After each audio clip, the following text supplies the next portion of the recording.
حکومت ایک ہڈل میں چلی گئی، اکٹھے ہو گئے، تمام سر جوڑ کے بیٹھ گئے یہ جاننے کے لیے کہ سوشل میڈیا پر اور عمران خان کی جماعت کی طرف سے جو فوج کے خلاف اداروں کے خلاف کیمپین چلائی جا رہی ہے، بدترین کیمپین ہے، اس کا علاج کیا کیا جائے۔ احسن اقبال صاحب ہمارے پاس لائیو موجود ہیں، ان سے بھی پوچھتے ہیں، اس سیشن میں موجود تھے کہ کیا ایسا ہمیں اب نظر آئے گا جو اس سے پہلے حکومت وقت نے نہیں کیا۔ پاکستان کے نیوکلیر اثاثوں کے اوپر بحث پیرل جاری ہے۔ سینیٹر مشاہد حسین سید ہمیں بتائیں گے کہ اصل مسئلہ کیا ہے، معاملہ اندرونی خلفشار کا ہے یا نیوکلیر اثاثوں کے بارے میں کوئی بین الاقوامی ایجنڈا ہے۔ عمران خان نے آج ایک جھوٹی ویڈیو ٹویٹ کی، اس کے اوپر 77,000 کے قریب لوگوں نے جب 44 منٹ کے اندر ایکسس کر لیا تو اس کو بغیر کسی وضاحت کے یا بغیر کسی توجیہ اور دفاع کے اس کو ڈیلیٹ کر دیا۔ اس کے اندر وہ بتا رہے تھے کہ کس طرح مبینہ طور پر انٹیلیجنس ایجنسی کا ایک شخص لوگوں کو اکسا رہا ہے کہ وائلنس کریں، بعد میں پتہ چلا کہ وہ ان کا اپنا کاؤنسلر ہے۔ اس کے اوپر بھی ہم بات کریں گے۔ احسن اقبال صاحب بہت شکریہ کیا۔ تو یہ ایک ہڈل ایک خاص سیاق و سباق میں ہوئی، فوج کے خلاف کیمپین، عمران خان جو ہے لاہور اور اسلام آباد میں آ کے پھر ان کے بیانات۔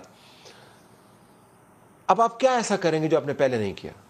شکریہ طلعت صاحب۔ آج کولیشن پارٹنرز کا تمام جماعت کے لیڈرشپ کا اجلاس ہوا جس میں جو صورتحال ہے اس کا غور ہوا۔ دیکھیے، عمران خان صاحب بدقسمتی ہے کہ وہ اب ایک پولیٹیکل پارٹی سے خود کو ناٹزی پارٹی میں تشکیل دے رہے ہیں، جس طرح ہٹلر کی ناٹزی پارٹی تھی جو موب کی پالیٹکس میں بلیو کرتی تھی، جتھوں کے ذریعے وہ اپنے مخالفین کو اور اس کے علاوہ جو ادارے تھے قومی ان کو ہراساں کرتی تھی۔ خان صاحب نے جو کچھ لاہور میں کیا ہے اور جو کچھ اسلام آباد میں وہ کر کے گئے ہیں، اس سے پی ٹی آئی کی حیت بدل گئی ہے۔ اب پی ٹی آئی ایک ڈیموکریٹک فورس نہیں رہی ہے بلکہ یہ ایک ملیٹنٹ آرگنائزیشن بن گئی ہے۔ ان دو واقعات کے بعد یہ آپ کو احساس ہوا یا پہلے سے احساس موجود تھا؟ دیکھیے، پہلے سے یہ چیز ریکارڈ پہ تھی، ہم محسوس کر رہے تھے کہ ایک بڑی تیزی کے ساتھ اس کا کریکٹر بدلا جا رہا ہے اور اس میں ایک انتہا پسندی لائی جا رہی ہے۔ آپ اس کو سوشل میڈیا پہ تو دیکھتے ہی ہیں کہ جس قسم کی تربیت خان صاحب نے اپنے سپورٹرز کی ہے، ان میں کتنی انتہا پسندی ہے۔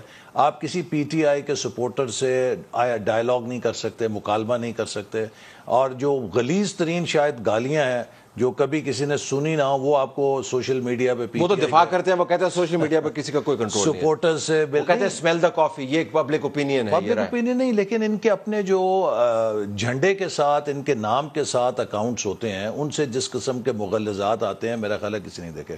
لیکن چلیے اس حد تک تو بیلنس آف کہتے ہیں بینیفٹ آف ڈاؤٹ آپ انہیں دے رہے تھے۔ لیکن اب جو کچھ انہوں نے لاہور میں کیا ہے کہ لاہور جو پاکستان کا ایک مرکز ہے، دل ہے، وہاں پر نو گو ایریا بنا دیا گیا ہے، ریٹ آف دا اسٹیٹ ختم کر دی گئی ہے، اور وہاں پر جو نہتی پولیس گئی، جس طرح اس پر پیٹرول بموں سے حملہ کیا گیا، جس طریقے سے ان کو زخمی کیا گیا، جس طریقے سے سرکاری جو املاک تھیں ان کو نقصان پہنچایا گیا، ایک تو پوری منظم دہشت گردی تھی وہ۔ اسی طرح اسلام آباد جب آئے تو انہوں نے جو یہاں پر آ کے دہشت گردی کی، جس طرح سے پولیس کے خلاف کارروائی کی جبکہ پولیس نہتی تھی۔ اب آپ مجھے یہ بتائیے کہ اگر کوئی انتہا پسند گروپ ملک کے کسی اور حصے میں کوئی کارروائی کرے، آپ اس کو تو آپریشن کریں اس کے خلاف، اور ان کے خلاف آپ آنکھیں بند کر دیں، اور پھر ان سارے ہتھ کنڈوں سے جو عدلیہ کو یہ مروب کر کے جس قسم کی کنسیشن، مجھے آپ بتائیں آج کے بعد تو میں سمجھتا ہوں کہ چیف جسٹس سپریم کورٹ کو ایک ہدایت نامہ جاری کرنا چاہیے تمام ہائی کورٹس کے ججز کے لیے اور متحد ججوں کے لیے کہ اگر کوئی فریق یا سائل صبح حاضر نہیں ہوتا تو آپ برائے مہربانی رات 8 بجے تک اس کی پیشی کا انتظار فرمائیے۔ ہو سکتا ہے کہ وکیل کہہ دے کہ جناب میرا جو سائل ہے وہ ابھی گھر سے روانہ ہوا ہے، اس کو بس نہیں ملی، اس کو ابھی ٹیکسی نہیں مل رہی، تو آپ جناب انتظار فرمائیے، وہ آج آ جائیں گے، آج ہی کی تاریخ میں آئیں گے۔ جوڈیشری پہ میں آتا ہوں، میرے پاس آپ کے بیانات بھی جوڈیشری کے بارے میں، مفلوج ہونے کا بھی آپ نے ذکر کیا، لیکن اس کو ریوائنڈ کریں۔ آپ نے کہا کہ آپ مجھے بتائیے، ریٹوریکلی آپ نے کہا، لیکن مجھے بھی ریٹوریکلی پوچھنے دیجیے، آپ مجھے بتائیے کہ آپ نے سہولت عمران خان کو مہیا کیوں کی؟ دیکھیے مرکز کے اندر، میں کیئر ٹیکر حکومت کی بات کریں، مرکز کے اندر آپ کو پتا تھا عمران خان آ رہے ہیں، لاہور کا واقعہ ہو چکا تھا، آپ نے پولیس کو وہ ہدایات کیوں جاری نہیں کی؟ مطلب کیا چیز روک رہی تھی؟ دیکھیں اس میں ایک حجاب اور جھجک یہی تھی کہ کسی قسم کا یہ تاثر نہ جائے کہ حکومت کسی اپنے مخالف جماعت کے خلاف انتقامی کارروائی کر رہی ہے، یا وہ یہ کہنے کا موقع ان کو نہ ملے کہ جی مجھے وہاں پر پیسفلی میں عدالت میں جانا چاہتا تھا، حکومت نے میرے خلاف کارروائی کی یا اشتعال پیدا کیا. تو جو میرا خیال ہے پولیس کو ہدایات تھیں وہ یہی تھیں کہ آپ نے مکمل ریسٹرینٹ کا مظاہرہ کرنا ہے اور کوئی ایسا پرووکیشن نہیں کرنی جس سے صورتحال لیکن خراب ہو. پرووکیشن انہوں نے نہیں کی. میں صرف یہ گزارش کرنا چاہ رہا ہوں کہ جب آپ نے جس کو پنجابی کہتے ہیں جھاکا کھول دیتے ہیں، جب آپ جھاکا کھول دیتے ہیں اور مسلسل کھولے چلے جا رہے ہیں تو اس کے بعد پھر ریاست کی ریٹ کو انفورس کرنے والوں کو ہی دوش دینا چاہیے. جی دیکھیے وہ تو اب ریاست جو ہے نا، ریاست کو انتہا پسندی اور دہشت گردی سے نبٹنا آ گیا ہے. وہ تو نپٹا جا سکتا ہے، لیکن اب تک ہم سمجھتے تھے کہ پی ٹی آئی اور اس کی قیادت ایک پرامن جمہوری جماعت ہے. لیکن اب جو لاہور میں جس طرح کی وہاں پر انہوں نے رینکس اور فائل اور جس طرح کے جتھے وہاں پر جمع کیے ہوئے تھے، دے ور ویل ٹرینڈ پیپل کہ جو لا انفورسمنٹ ایجنسیز کے ساتھ لڑنے کی تربیت رکھتے تھے. 2014 سے یہ ہو رہا ہے حسن اقبال صاحب، آپ کی نظر سے کیا چیز پوشیدہ ہے؟ آپ نے سب خود وٹنس کیا ہوا ہے. 2014 کے اندر سپریم کورٹ کے سامنے کیا ہوا، پولیس والوں کو کیسے مار لگائی گئی، افسران کی دھنائی کی گئی، ڈپلومیٹس کو روکا گیا، سپریم کورٹ کی راہداریوں سے باہر چوکیداری والی جگہ کے اوپر کپڑے لٹکائے گئے. کیا کچھ نہیں ہوا؟ But I'm trying to say کہ کون سی چیز ہے جس نے آپ کو جگایا بالخصوص کہ اب یہ ہم نے کرنا؟ دیکھیے ان سارے واقعات میں جب آپ پی ٹی آئی والوں سے بات کرتے تھے نا تو وہ اس چیز سے اپنا اسکیپ لے لیتے تھے کہ جی ہم تو بڑے پرامن ہیں، ہمارے بچے مشتعل ہو گئے. طاہر القادری صاحب کے لوگ بڑے ملیٹنٹ تھے، وہ ملبہ سارا طاہر القادری صاحب پہ پھینکتے تھے کہ طاہر القادری صاحب کے جو فالوورز ہیں وہ ملیٹنٹ تھے، ہمارے بچے ان کو دیکھ کے وہ بھی شامل ہو جاتے تھے. بلڈنگ کے اندر جی بالکل گئے اور صدر علی اس وقت نہیں تھے، ان کی ٹیلی فون کال موجود ہے. What I'm trying to say is کہ یہ نیا ٹریگر کیا ہے؟ دیکھیے نیا ٹریگر یہ ہے کہ جس انداز میں اب سنگولرلی انہوں نے سول پولیس کی لا انفورسمنٹ ایجنسیز کو چیلنج کیا ہے، اگر خدا نہ خواستہ اس رویے کو چیک نہیں کیا گیا تو یہ فتنہ بہت پھیل سکتا ہے. تو اس لیے اب یہ فیصلہ کیا گیا ہے کہ جو لوگ اس واقعے میں ملوث تھے ان کی مکمل تحقیقات ہوں گی اور اس کے بعد ان کو قرار واقعی سزا دی جائے گی. They will be zero tolerance for this kind of behaviour. ان کے خلاف تحقیقات ہوں گی، پہلے بھی ہوئیں، ان کو قرار واقعی سزا دی جائے گی، پہلے بھی کوشش کی گئی، عدالتیں بیچ میں کھڑی ہو جاتی ہیں. I'm trying to understand what is new other than the meeting.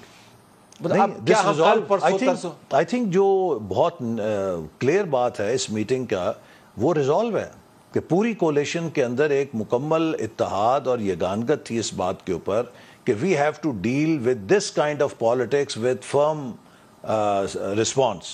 ہم نے اس میں کوئی ڈھیل مٹ نہیں کرنی چونکہ this is not about us, this is about the state.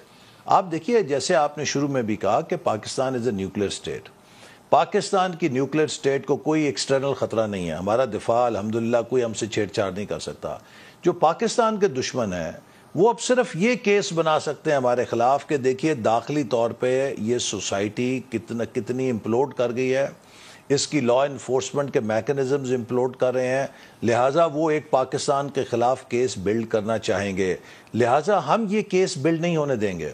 ہم نے جو پاکستان کے اوپر، پاکستان کی ریاست کے اوپر اپنی ایک طاقت کی صلاحیت کی وجہ سے ذمہ داری ہے کہ we have to show that we are in control. ہم نے کے پی کے جو فاٹا کے علاقے اور بڑے بڑے ایسے مشکل علاقے تھے جہاں پہ انہوں نے اسٹرانگ ہولڈز بنائے تھے ان کو صاف کر دیا. عمران خان یہ کیس بلڈ کریں گے جو کہ انہوں نے کہا ہے کہ یہ ہیومن رائٹس کی وائلیشنز ہو رہی ہیں، پاکستان کے اندر جمہوری اداروں کے اوپر دھاوا بولا جا رہا ہے، اسٹیبلشمنٹ اس میں ملوث ہے، اور ایک پورے کا پورا بیانیہ ڈیولپ کریں گے جو کہ انہوں نے کیا ہے. تو پاکستان کے خلاف وہ مقدمہ ڈیولپ کر رہے ہیں جو بین الاقوامی طور پہ. مظلوم کون ہوتا ہے؟ مظلوم تو کمزور ہوتا ہے نا. کیا کمزور آدمی عدالت سے 9 بجے سے اگر 9:30 بجے پہنچے تو اس کا مقدمہ خارج ہو جاتا ہے کہ نہیں ہو جاتا؟ وہ شخص کہ جس کا عدالت رات 8 بجے تک انتظار کرے وہ کمزور تو نہیں؟ عمران طاقتور ہے، عدالت کمزور ہے. These can be two different things. Imran طاقتور ہے اس وقت تو عدالت سے، لہٰذا عدالت کمزور ہے یا عدالت کمزور؟ عدالت تو ہے ہی نہیں کہیں نا. آپ مجھے بتائیے کہ جہاں پر ہائی کورٹ کے جج صاحبان 8 بجے تک عمران خان کا انتظار کریں کہ ابھی جی وہ بس چل رہے ہیں، ابھی انہوں نے جوتی پہن لی ہے، اب وہ واسکٹ پہن رہے ہیں، اب وہ گاڑی میں بیٹھ کے ہیں، اچھا جی ہم انتظار کر رہے ہیں، اچھا انہیں جلدی لے آئیں، اب وہ ایمبولنس میں آ جائیں، اسٹریچر پہ آ جائیں، کسی طرح آ جائیں، ہم بیٹھے ہوئے ہیں. آپ مجھے بتائیے پاکستان میں کس سائل کو اس قسم کا انصاف ملتا ہے؟ پاکستان میں کس سائل کو ایک ہی جھٹکے میں 8-8 9-9 کیسوں کی ضمانت مل جاتی ہے؟ کوئی مثال ہے اس کی؟ پاکستان میں کون سا سائل ہے کہ جو عدالت میں پیش ہوئے بغیر اپنی گاڑی میں بیٹھ کے حاضریاں لگا کے تو وہاں سے سلام کر کے چلا جائے؟